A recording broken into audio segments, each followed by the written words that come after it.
Word on the street is J Prince Jr. Mobties got robbed more than 10 times in LA, and it started going viral. They started talking about it in the street, and I decided to report on it because he finally reacts on the situation. You get what I'm saying? But before we get into it, please do me a favor, subscribe to the channel, smash the like button, turn on notification bell so you all get notified whenever I drop a new clip.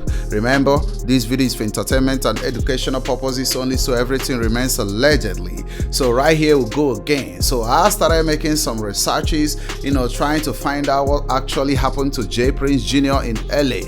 And I found some clip from Clubhouse by Wack 100 talking about it. You get what I'm saying? Saying that if J Prince and the whole Prince family of Mobties, if these men are really who they say they are, how come J Prince Jr. Mobties got robbed more than 10 times in LA and his pops was not able to do anything? You get what I'm saying? So I was like, wow, man, this is really interesting. Like, how crazy does it sound? A man that say that he is the mob boss, that no one can cross him and stuff like that, and his son is out here getting robbed in LA. And it's really crazy that he wasn't robbed once, he wasn't robbed twice, he wasn't 3 times, he wasn't like the fifth one. Like, he got robbed more than 10 times, which means like he is like an open market in LA, man. He's an open market to LA. Whenever he comes to LA, he's always getting robbed, because he's not born for the street. So I decided to know what this man have to say about this situation. And word on the street are saying that he's actually not denying the situation. Like, the situation was not actually a lie, right?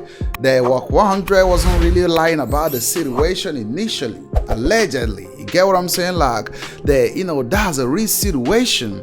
And that's why I try to tell you ninjas out here, man. When academics were saying that, it's obvious that Quavo was afraid of J Prince and the rap a lot dudes, that's why he wasn't able to say nothing about the situation with Takeoff. I try to make you all understand, man. Listen to this. These people are not who they claim to be, man.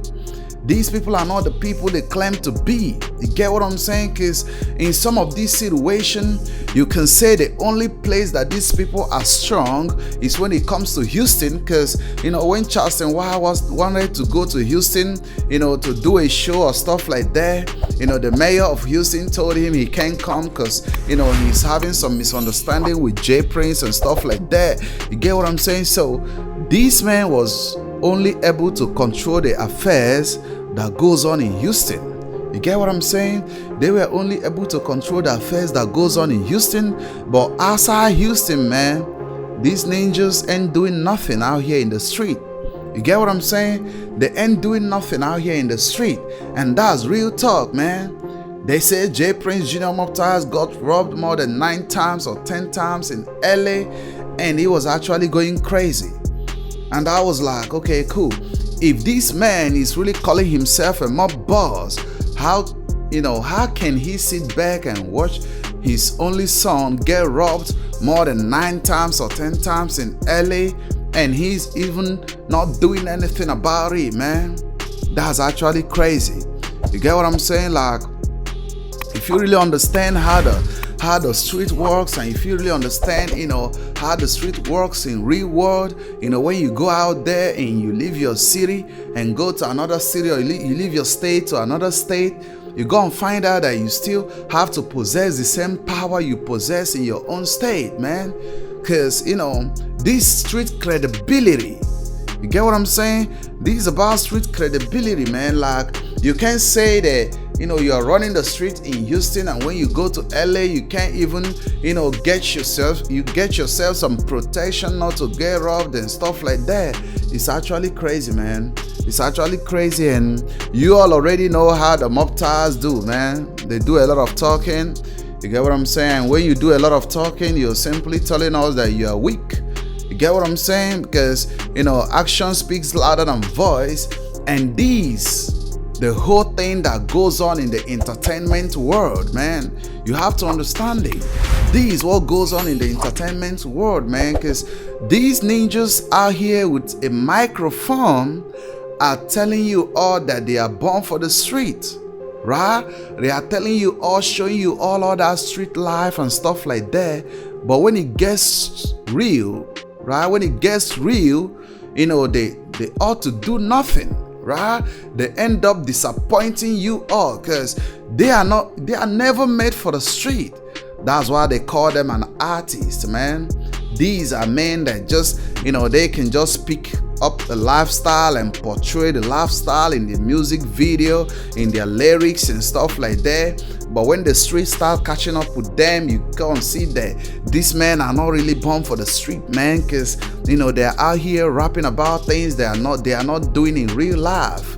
You get what I'm saying? They are out here rapping about stuff that they are not doing in real life, and that's real facts. You get what I'm saying? But it's really more crazy, man, because I always tell some of these rappers, some of these men in the entertainment business, to hold up and try to understand what goes on out here in the street. Because when you start rapping about those stuff, when you start talking about those stuff, you get what I'm saying? When you start portraying that picture of becoming a street dude, man, you start attracting the real street ninjas to your life. You get what I'm saying? You start attracting the positive and the negative energy that comes from the street, man. You start getting the negative energies that is coming from the street, because at the end of the day, they are looking at you like, okay, cool. You say you run the street, you say you do this and do that. Okay, cool. It's high time we test your gangster. You get what I'm saying? You start seeing those street ninjas trying to test your gangster. And that's what's going on with J Prince Jr. Mobties, man.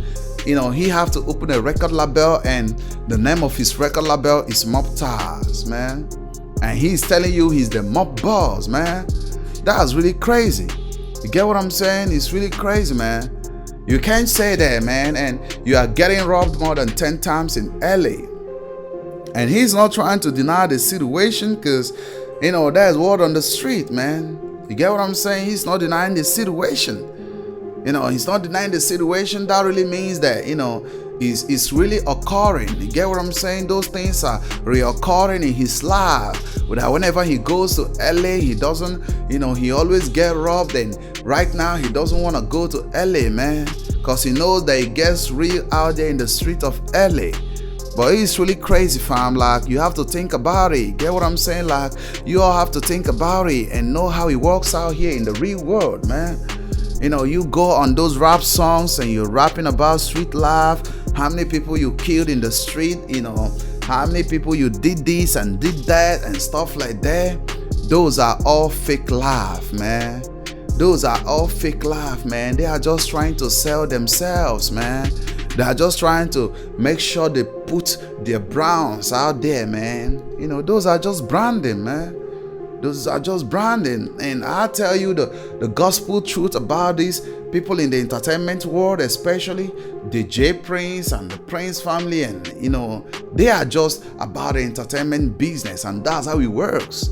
And what they do is, they get a person that can really brand them, right? They go on branding, man. So when these people brand them, they go and say, okay, cool, you gonna portray a certain life to really affect certain people, right? If you want to attract people from the street, you need to portray yourself as a street ninja, as a street gangster, for these people to really, look at you and listen to your music. And they are doing it all wrong out here, man. You get what I'm saying? Right now, the record labels are paying rappers to be beefing and stuff like that, which is really crazy at the end of the day. You get what I'm saying? But if you are new to the channel, make sure you are subscribing to the channel, man. Make sure you like the video. Remember, this video is for entertainment and educational purposes only, so everything is allegedly. You get what I'm saying? So at the end of the day, we have to understand how it works out here, man. And we need to remember that everything you see are not real, man. Things that you listen to, the music, to the television, to the social media, those things are not always real. You get what I'm saying? Get it in your head and you understand how it works. You get what I'm saying? So it's really crazy because there's no track records of the things that these men have really done in the street. You get what I'm saying? But you all tell me what you all think under the comment section, man. Catch you guys later.